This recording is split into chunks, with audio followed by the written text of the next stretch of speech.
Michael Cohen on the witness stand has just been able to take everything that we've heard so far throughout this trial, all the boring paperwork and all of the other behind the scenes conversations, and just sort of tie a ribbon around everything.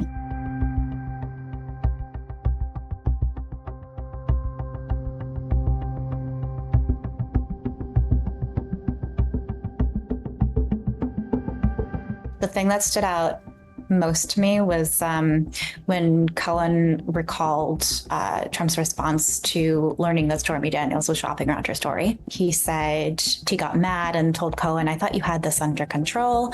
But then he goes, according to Cohen's testimony, "This is a disaster, a total disaster. Women are going to hate me.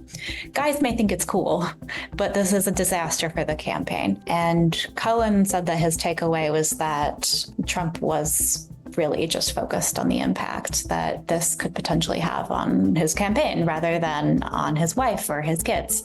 Cohen asked if Trump was concerned about Melania's reaction, and he said that Trump responded like, "Oh, don't worry. How long do you think I'll be on the market for? Not long." Cohen's biggest problem was that Trump apparently, he really didn't want to pay Stormy Daniels. He wanted to put off the payment until after the election, because in Trump's mind, according to Cohen, if it came out after the election, he's either already won the presidency, in which case that's a done deal, or two, it doesn't matter.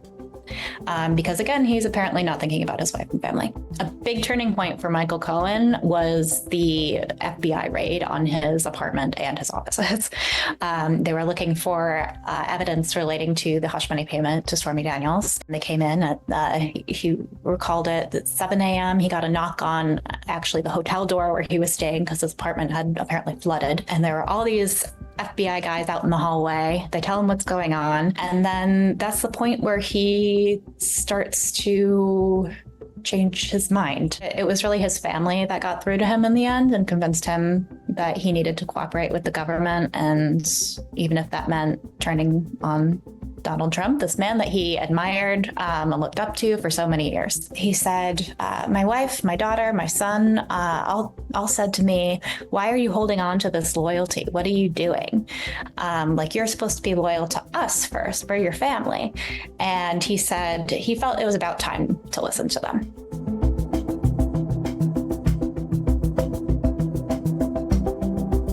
During direct examination, there were a lot of times where he specifically was asked to say, "You were doing all of this, but who were you doing it for?" And he said, "On behalf of Mr. Trump."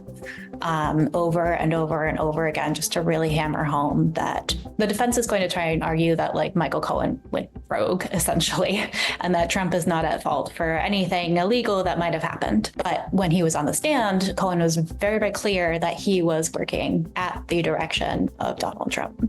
Trump actively appeared to be avoiding looking at Michael Cohen throughout his testimony. He had his eyes closed for a lot of it. Cohen does have credibility issues, just because he had commented already on the case so much, and the fact that he pleaded guilty to lying to Congress. What we're going to get next is more cross-examination from Trump's team, and they're going to try and pick Michael Cohen apart and portray him as just, a guy who's trying to use this as an opportunity to advance his own interests, to get publicity just for himself, to chase paychecks, and that he's not ultimately being truthful. There's still the open question of whether or not Donald Trump will take the stand. And we have no indication as of yet whether or not he will do so.